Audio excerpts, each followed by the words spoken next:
I don't want. Okay, I don't want us to have. I told you very very coolly.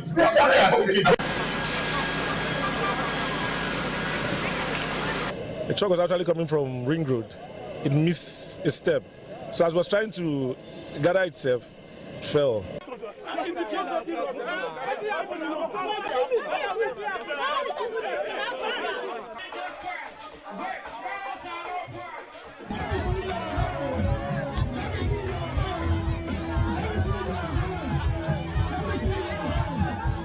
What we are witnessing these days, it is something we can no longer understand. They should stop telling us and promising us all those promises are fake, giving us details of promises are fake. We don't want it anymore.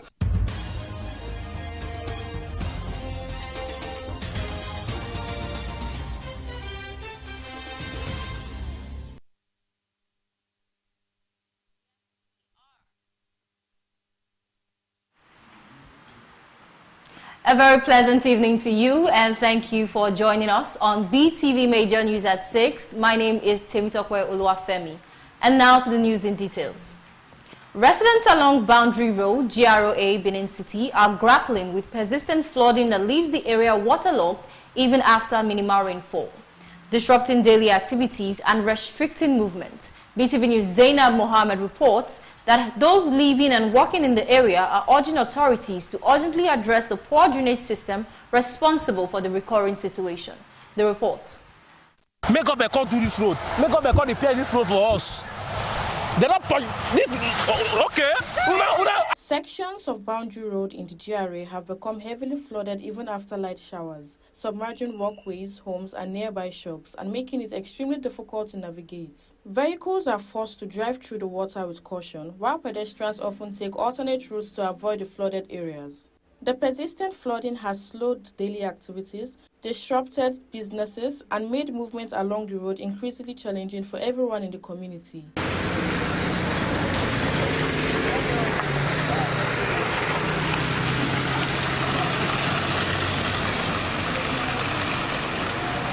Affected residents say the problem has persisted for years, worsening during the rainy season because there is no proper drainage system to channel the water away. Many report being forced to wade through flood water to access their homes and businesses, while others fear the long-term structural damage to buildings. They are now calling on government authorities to come to their aid by constructing effective drainage channels and rehabilitating the road to prevent continuous flooding and restore normal living conditions to the area. You can see this is Boundary Road, right? And this is obviously an eyesore because this is supposed to be a GRA. For my own, I think Benin City, or rather Edo State, has the worst GRA in the whole of Nigeria. That's just the fact. Because you can't have a GRA and you have this eyesore. This is a complete eyesore because no matter the water that falls, even if it's a drop of rain, this place is always like this. So the government should actually do something about this. What they should do is actually look for a solution to bring down those buildings, create a sewage or a big drainage that will take this water to a nearby river. If they draw the attention of the government to this place, I think they will be able to do something like controlling the flood. Kind of drainage, even a private individual in their area, if they can't control the flood, they normally dig this borehole. They'll just dig it down to the ground. And when the flood comes, it enters, and thereby stopping water from gathering around. This road, it have been destroyed for years. Even though construction, they came to do this road without drainage, it cannot work. The only thing they will do in this road, they will put a drainage to channel it to Dan Sapler Road. Before this road, we get peace. Omo, the road bad. Aji, I don't go lie. You just more look view. You don't feel the ambience. Just see the ambience. This is a shortcut to pass because the river. This is not road again anymore. You see the way cars are swimming. They are swimming. This river has chased everyone. This river has chased everyone that is staying in this environment because of the bad road. Make up a call to this road. Make up a call to repair this road for us. Occupants remain hopeful that swift intervention will bring lasting relief, emphasizing that proper drainage construction and road repairs are essential to ending the recurring flooding and safeguarding lives and property in the area. Zainab Mohammed reporting for BTV News.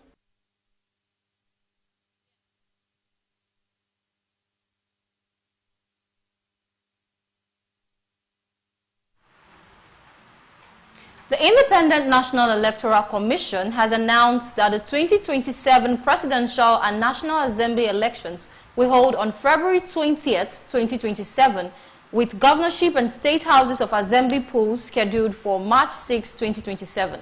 The INEC chairman, Professor Joash Amopiton, disclosed the election timetable at a news conference in Abuja on Friday. The announcement comes amid growing concerns over the delayed passage of the amended Electoral Act currently before the National Assembly. INEC had on February 4th indicated that it had completed work on the election timetable and schedule of activities despite the delay. The Commission noted that it had submitted its timetable to lawmakers but cautioned that some items in the schedule of activities could be affected depending on when the amended Electoral Act is eventually passed.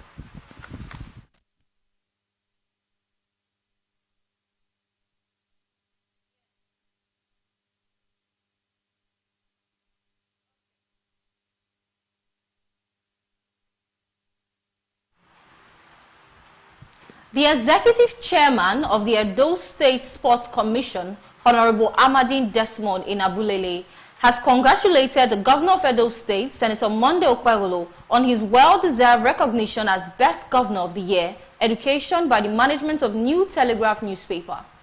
In a statement issued through his media officer, Edoko Wilson Edoko, Honorable Inabulele described the prestigious award as a strong affirmation of Governor Okpebholo's visionary leadership, firm commitment to human capital development, and strategic investments in the education sector across the state through greater heights.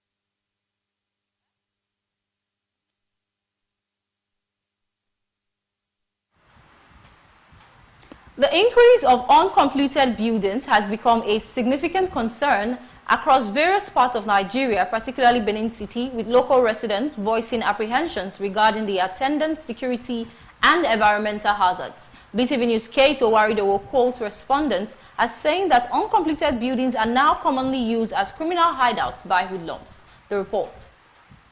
The presence of numerous uncompleted buildings in Nigeria is creating fear among Nigerians, with residents voicing concern about potential security threats and environmental dangers posed by these structures. Residents say that these structures pose significant threats to public safety and community well-being. Respondents explain that uncompleted buildings are frequently used as hideouts for criminals and illicit activities. According to them, such buildings are reportedly used as a hideout for theft, assault, kidnapping, and other crimes, with stolen items often being stored within, thereby hindering efforts by law enforcement agencies to apprehend suspects. They noted that uncompleted buildings also attract drug addicts and individuals with mental health issues who may pose a threat to nearby residents. Beyond security concern, respondents highlighted the environmental and health implications of abandoned buildings, as they noted that uncompleted buildings are often turned into dumping sites for refuse, leading to the breeding of rodents and reptiles. In terms of security-wise, because with the presence of all completed building littered around residents, you find out that it helps to breed criminals, whereby people staying within that environment are no longer safe. As apart from that, they also help to harbor rodents.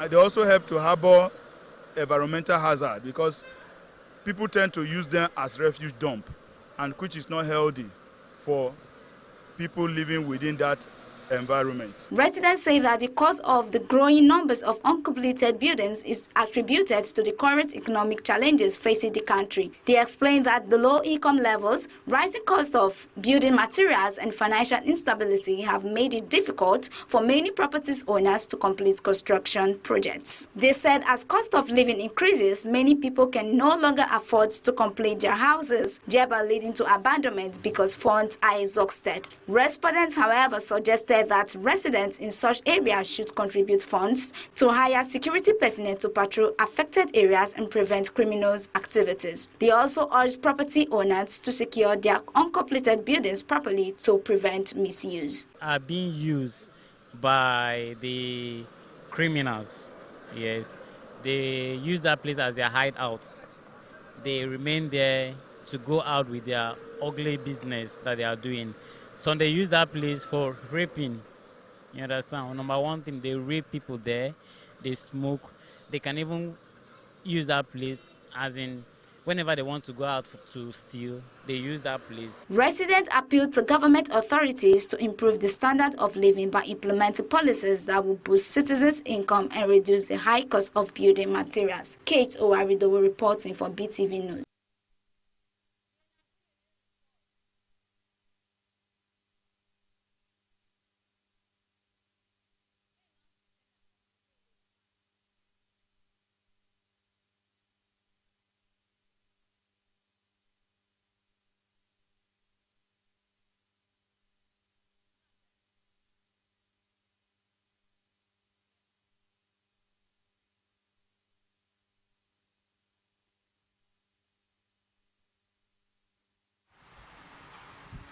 In Rivers State, Governor Similai Fubara has dissolved the State Executive Council. The governor also directed all commissioners and special advisors to hand over to the permanent secretaries or the most senior officers in their respective ministries with immediate effect.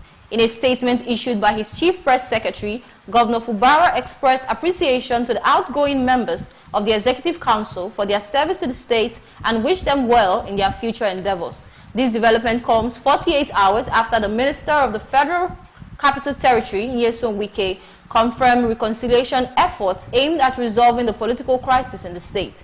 The minister also mentioned that President Bola Tinubu met with key political actors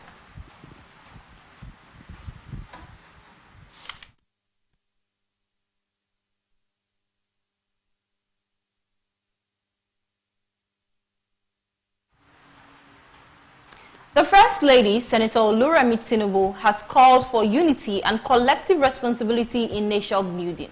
The First Lady spoke at the 18th Leadership Newspaper Annual Conference and Award Ceremony, where she emerged as Person of the Year 2025. The report. At the event, she stated that the future of Nigeria depends on the willingness of citizens to work together across cultural and religious differences and interest for the good of all.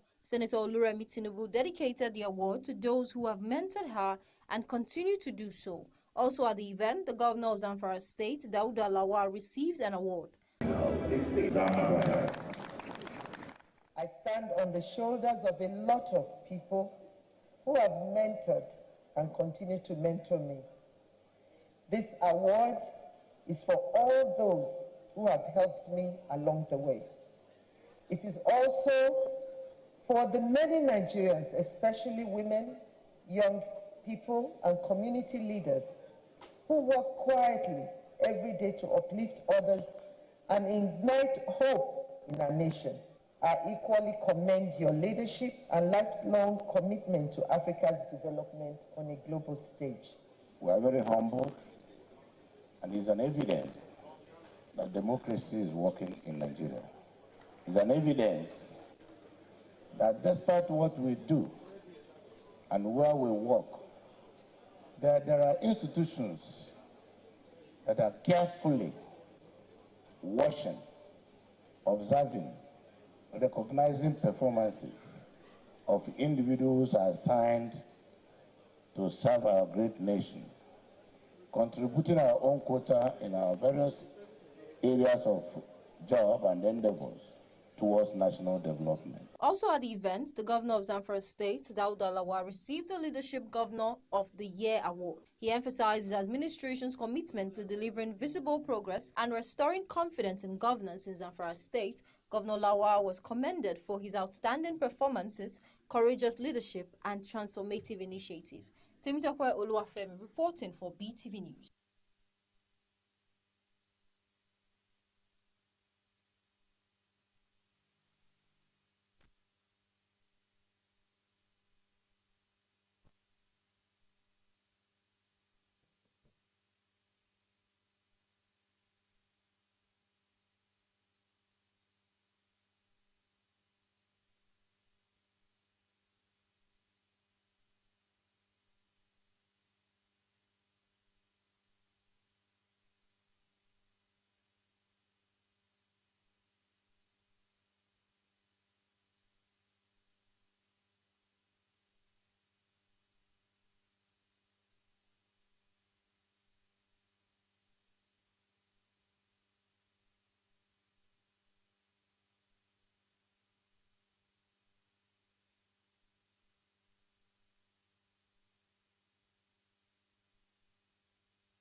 The passport of the former governor of Kaduna State, Nasir El-Rufai, was seized earlier today as he arrived at Nnamdi Azikiwe International Airport from Egypt. According to the former governor's media advisor, Muyiwa Adekeyi, security operatives approached Mr. El-Rufai as he disembarked from his flight and seized his passport during the encounter. He added that an invitation for the Economic and Financial Crimes Commission, EFCC, had been delivered to Mr. El-Rufai's residence while he was abroad. He also mentioned that the team had earlier notified the EFCC that Mr. El-Rufai would voluntarily appear at their office on February 16th.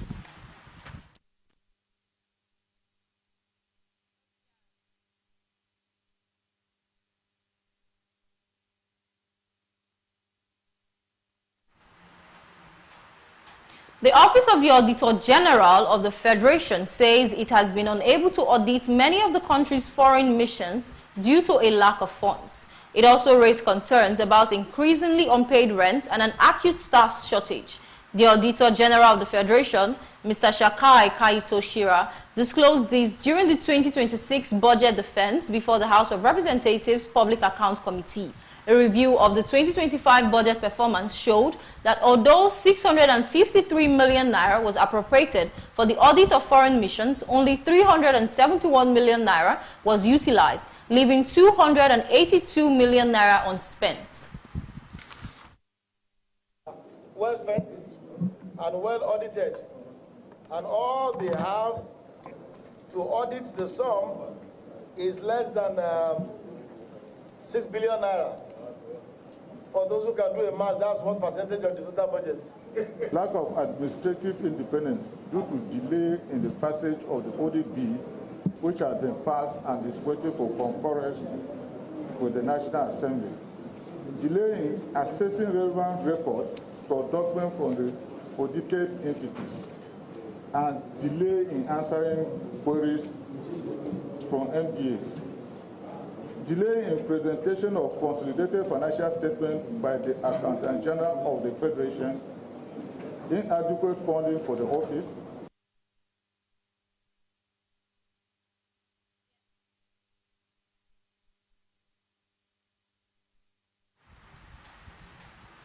Justice Eguatu has rescued himself from 2 EFCC cases against former Attorney General of the Federation and Minister of Justice Abubakar Malami.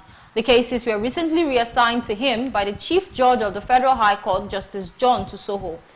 They include a multi-million naira asset forfeiture suit, including 57 properties, and an 8.7 billion naira money laundering charge against Mr. Malami, his wife Hajia Bashir Asabe, and son Abubakar Abdulaziz Malami. Justice Ekwo cited personal reasons and the interest of injustice for his withdrawal.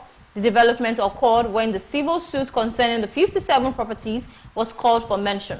EFCC counsel Ekele Inacho noted that Mr. Malami's lawyer, Joseph Daudu, requested an adjournment to February 16th due to another engagement at the Court of Appeal. The cases were previously before another judge during the vacation period, after which the Chief Judge reassigned them to Justice Ekwatu, with February 12th fixed for the civil case and February 16th for the money laundering case.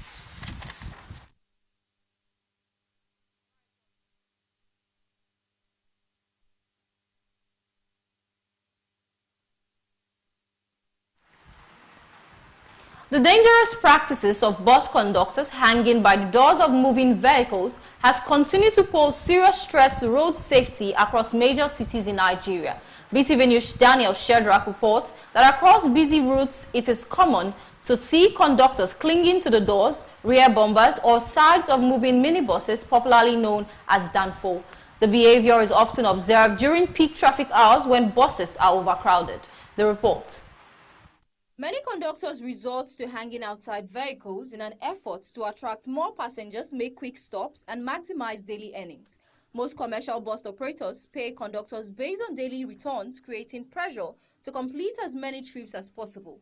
For many commercial bus conductors, the job involves more than collecting fares and assisting passengers. They often cling to the outside of moving buses and danfos minibuses in a bid to hang on during journeys, especially when vehicles are overcrowded or making quick stops along busy routes. In there, they're endangering their life. They can easily fall down on the bus while hanging, and the high risk to their life is just too much. When, for example, there are two interchange on the bus, on the road, they tend to overtake each other, and mistakenly one hits that door. Somebody standing there might fall down and lost his life. Commuters expressed concern over the growing trend, describing it as a threat to life. While speaking with Beetv News, they said the practice poses serious risks to the conductors. They added that the government should ensure strict enforcement of traffic laws to penalize drivers and conductors who allow or encourage hanging on the exterior of buses. However, one commuter noted that the situation is largely due to a lack of job opportunities, which forces many youths to engage in such risky work. The commuter stated that if the government provides more employment opportunities and support, it will help prevent such dangerous incidents. The menace that you are stating about is affecting the city, which conductors hang by the bus or in the name of shadowing for passengers. It's very common, mostly in Sapele Road and Sapumba Road. I don't know of Airport Road where we are now, but very common that side. And I would say I can't count the number of instances where there has been near accidents, like car almost colliding with each other, and the conductor will feel like they are superhumans and everything. So we don't want to wait in people start losing their lives from it. We don't want to wait in actual damages start happening. There's no job anywhere. Even me too. If I see that kind of work, I go do them because there's no job. Do you get? So if government can just give most of our youths like job opportunity, you will see a lot of graduates everywhere. There's no job anywhere. Do you understand? So God will help us and God will save them also because it's very risky. As the debate over transport safety intensifies, residents and advocacy groups hope that the renewed focus on enforcement and better transport infrastructure would curb this dangerous practice before more lives are lost. Temitope Oluwafemi reporting for Beetv News.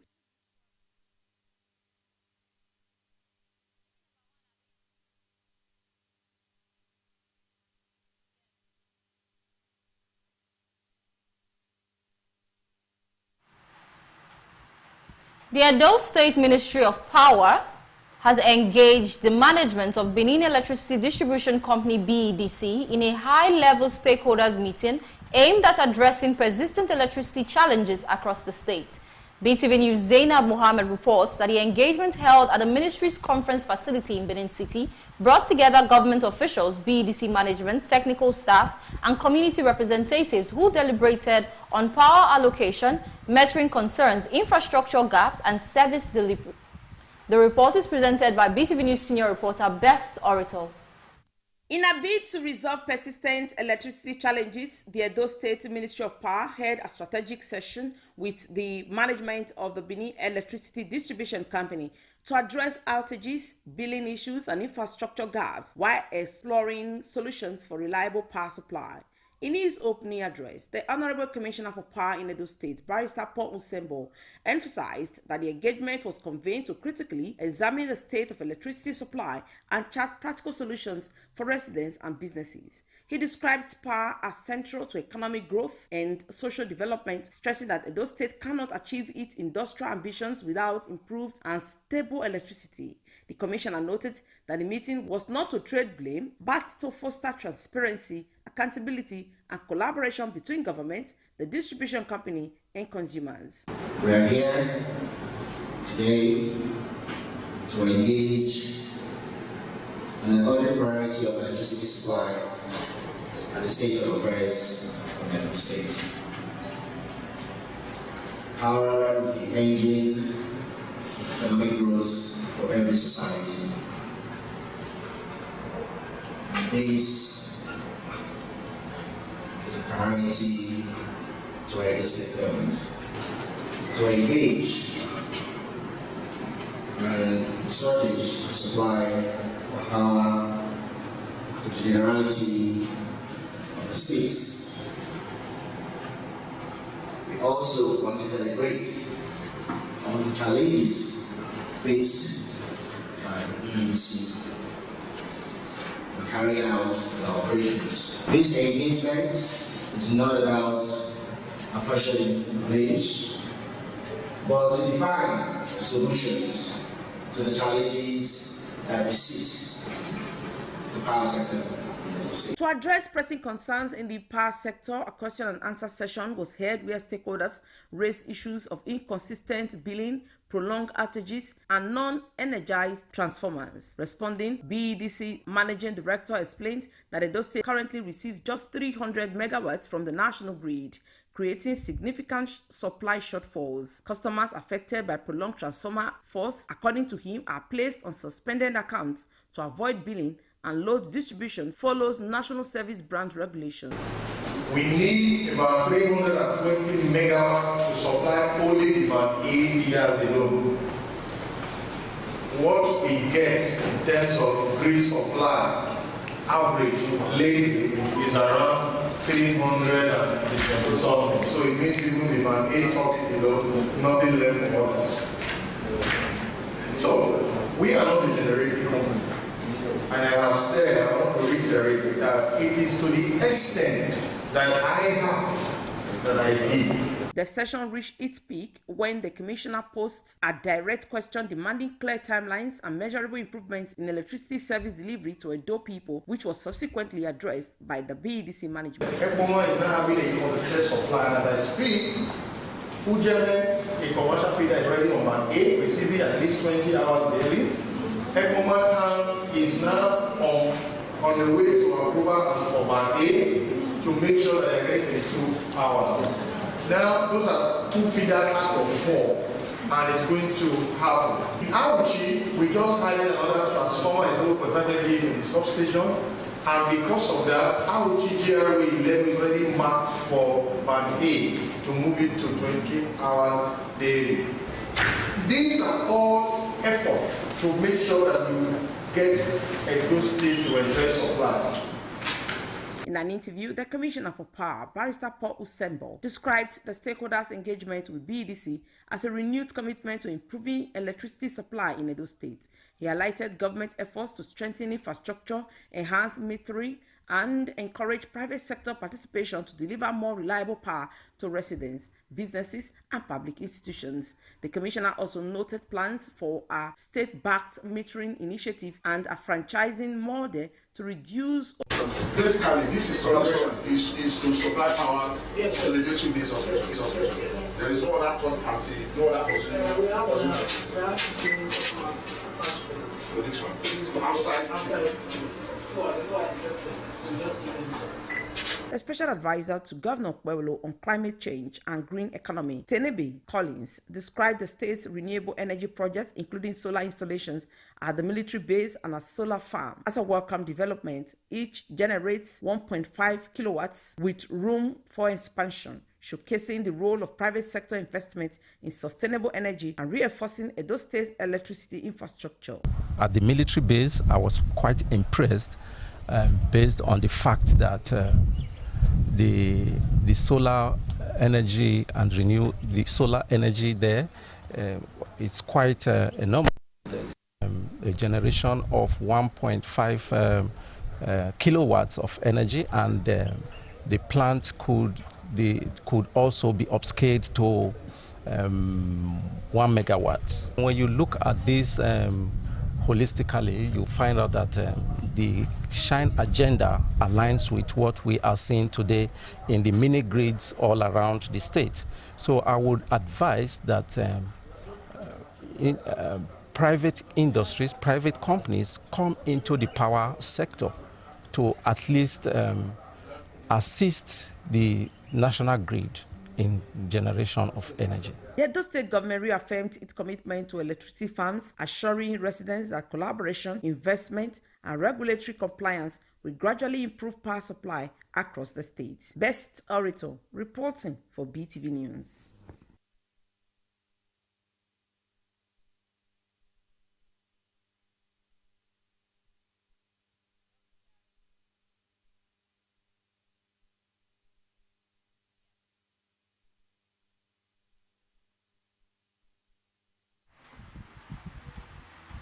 The National Coordinator of the Sector-Wide Approach Coordination Office, Dr. Mustafa Umar Sadiq, says the vision of the National Health Fellows Program is to build the next generation of healthcare leaders in Nigeria. He made this known during his visit to the onboarding of the second cohort of National Health Fellows in Abuja, where he represented the Coordinating Minister of Health and Social Welfare, Professor Mohammed Ali Pate. The program selects emerging professionals from all 774 local government areas of the country and is designed to strengthen leadership and capacity building within Nigeria's healthcare system. Top of the top of the top. Your chances of getting into this program was probably more difficult than even getting into Harvard. I say that because you need to look inward and understand that you are carrying the torch for what is the best of what it means to be a Nigerian. And I think that's a very important thing. When we say the vision of the Health Fellowship is really around developing the next generation of healthcare leaders, we mean that. I think we see the future ministers of health here, the future innovators here. And we've been very deliberate about being agnostic to whether it's health or non-health.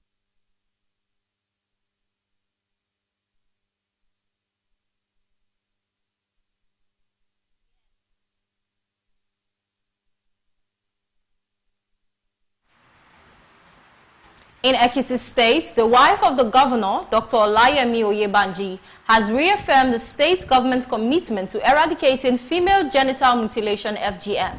Speaking in Enugu on the 2026 International Day of Zero Tolerance for FGM, Dr. Olayemi Oyebanji said the efforts align with her husband, Governor Biodun Abayomi Oyebanji, Human Capital Development Agenda, while prioritizing the well-being of all citizens, including women. Addressing journalists under the Team 2030, No End to Female Genital Mutilation without sustained commitment and investment, she lamented that many still see FGM as a cultural norm despite its harmful effects and called for urgent sustained action to protect girls. So deep that it compels us to act differently. Our laws against FGM must move from paper to practice. Our cultural dialogues must move from tacit acceptance to courageous condemnation. Our pulpits and palaces must echo with a unified message of protection. When innovation comes, there are some people that will first of all accept it and say, oh, this is good, we take it. We call them early acceptors. So there are some communities, there are some individuals that are early acceptors. The moment they hear that FGM is bad, they answer. But there are some people, so in the diffusion thread, there is a particular 10% that is always stubborn. No matter what you do, no matter what you say, no matter how much you campaign, they will still ensure they hold on to.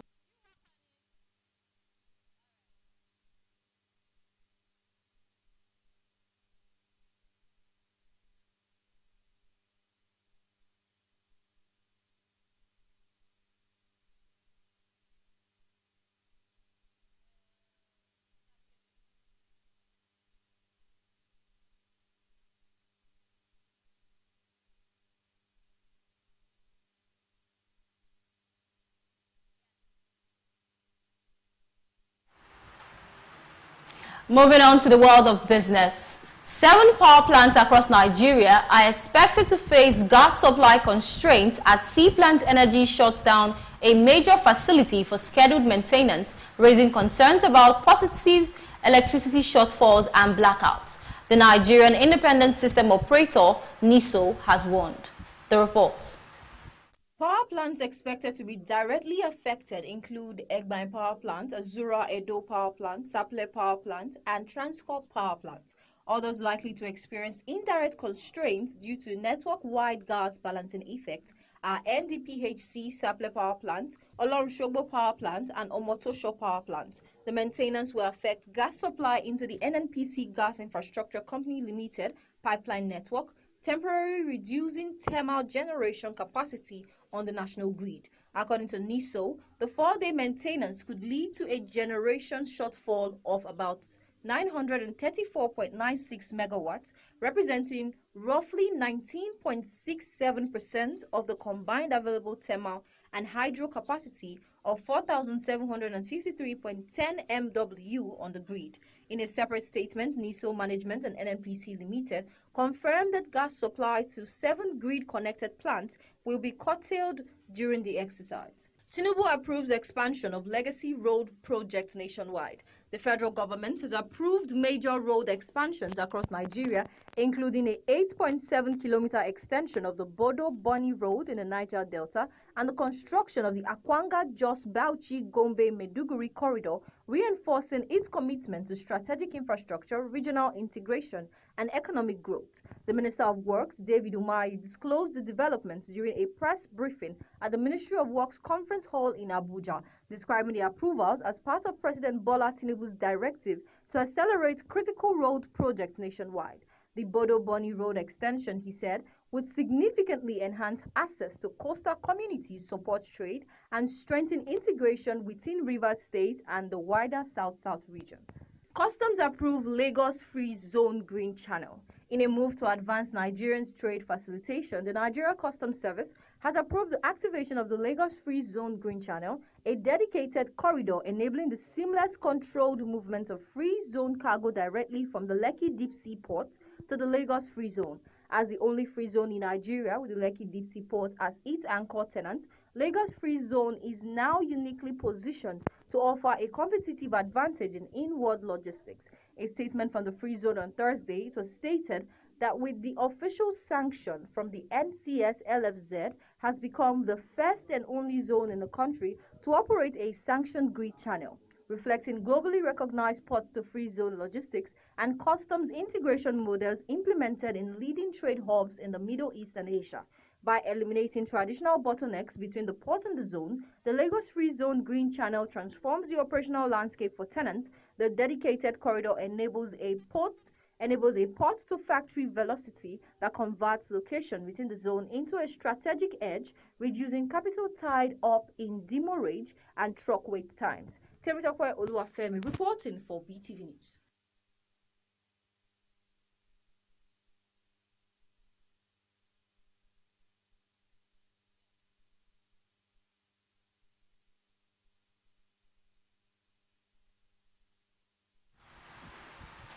The U.S. President Donald Trump has announced the repeal of a long-standing federal scientific determination that greenhouse gas emissions endanger human health, marking what analysts describe as the most sweeping effort yet by his administration to dismantle U.S. climate regulations. The report. The decision targets the 2009 endangerment finding issued by the Environmental Protection Agency, which concluded that carbon dioxide and other greenhouse gases pose a threat to public health and welfare. That finding has served as the legal foundation for the wide range of federal climate regulations, including vehicle emission standards and limits in power plant pollution. In a statement released on Thursday, President Trump said the repeal was aimed at restoring economic strength, protecting American jobs, and eliminating unnecessary regulatory burdens on the industry. He argued that previous climate policies had imposed costly restrictions on manufacturers, energy producers, and consumers. By provoking the endangerment findings, the administration has effectively moved the dismantled federal authority to regulate greenhouse gas emissions under the Clean Air Act. Legal experts say the move could significantly weaken or eliminate emissions limits on automobiles, trucks, and certain industrial sectors. As part of the broader rollback, the administration also announced an end to stricter federal vehicle emission standards introduced on the previous administrations. Those standards had required automakers to steadily improve fuel efficiency and reduce tailpipe emission over time. The EPA said it would begin a formal rulemaking process to withdraw the scientific determination, a move that is expected to face immediate legal challenges from environmental groups and several state governments. Critics argue that the repeal ignores decades of scientific research linking greenhouse gas emissions to rising global temperatures, extreme weather events, and public health risk. Environmental organizations condemned the decision, calling it a direct attack on climate science. They warned that removing federal emission standards could increase air pollution, worsen climate change and undermine U.S. commitment to global climate efforts. Supporters of the president's move, including several industry groups, welcome the action.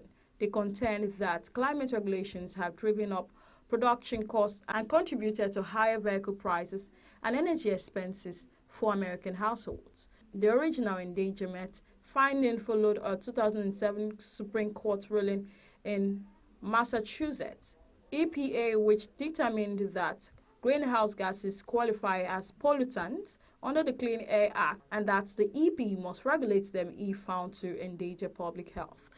Legal analysts say reversing the finding could trigger a long court battle. Any final repeal would likely to revive by federal court and could ultimately return to the Supreme Court.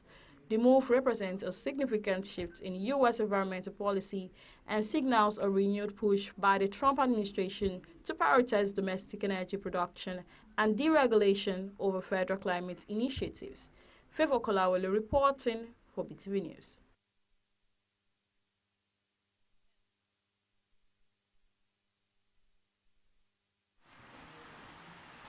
And now to entertainment news. Content creator and singer Kata Efe has publicly expressed disappointment after Afrobeat star Wizkid gifted 20 million naira to hype man known as God Over Everything, GOE. The report. It will be recalled that in 2023, the Afrobeat singer had gifted the hype man the cash after he mentioned him in a video. Although after he had gone viral, following the cash gifts, little to nothing has since been heard about him. In a viral video, Kata Efe stated that he has consistently promoted Wizkid music since the start of his career, dancing and supporting every release. He questioned why the singer chose to gift the money to someone else despite his long-standing loyalty. Kata Efe referenced singing his tribute song Machala and still didn't get any recognition. In another development, a female friend of Queen Dami, wife of Portable, has made a shocking claim about the singer's wife's recent fainting incident. Earlier, Portable claimed that Queen Dami fainted after he questioned her about her affairs with other men. According to the close friend, Queen Dami's fainting incident was staged to gain online sympathy. The friend, whose identity wasn't disclosed during the live stream, shared that she sustained injuries during the planned incident. After arriving at the hospital, the doctor demanded 250,000 naira to commence treatment, prompting Dami to wake up. It's worth noting that Queen Dami and Portable's controversy stems from their on-again, off-again relationship. Portable claimed they reconciled, but Queen Dami denies this, stating he's her ex and she has moved on. The drama escalated when Portable shared screenshots of their chat, alleging she asked for money, and an audio where she discussed financial support. However, Queen Dami has filed a petition against Portable for cyberbullying, blackmail, and threats to her life. Queen Dami was previously married to the late Alaafin of Oyo, Oba Lamidi Adeyemi III, and they had a child together. After his passing, she began dating Portable in August 2023, a period marked by public disputes and allegations of infidelity. Cardi B has traded barbs online with the Department of Homeland Security. The rapper and the U.S. government beefed on social media this week after Cardi sounded off on immigration and custom enforcement spray of arrest. On Wednesday, Cardi 33 told fans at a Little Miss Drama Tour concert in Palm Desert, California, she would throw hands if ICE agent arrived at her gigs. In response, a representative from the DHS, which controls ICE, then linked to a news article about Cardi's outburst, accompanied by the statement, as long as she doesn't drug or rob our agents, we'll consider that any improvement over her past behavior. The caption was a reference to a 2019 social media post in which Cardi B addressed confessions that she had drugged and robbed men in hotel rooms when she worked as a stripper. Evelyn is Zibli reporting for Beetv News.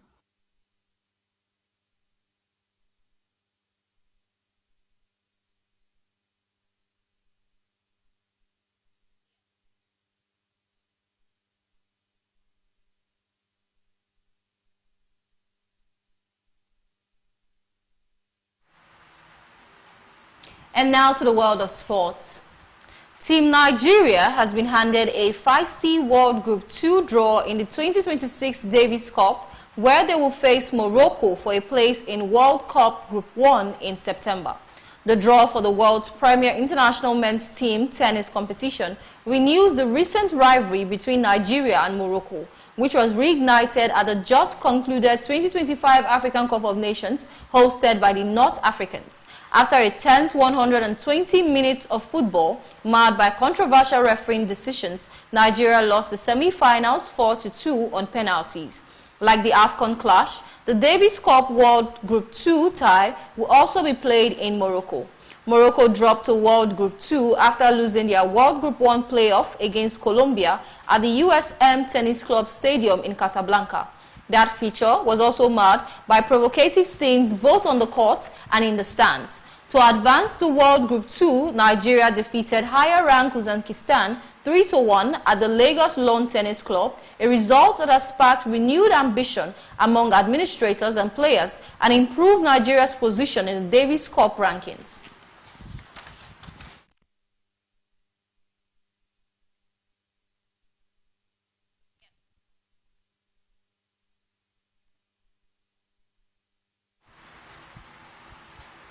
Many thanks for staying with us on BTV Major News at 6. My name is Temitope Oluwafemi. Do have a lovely night rest. Goodbye.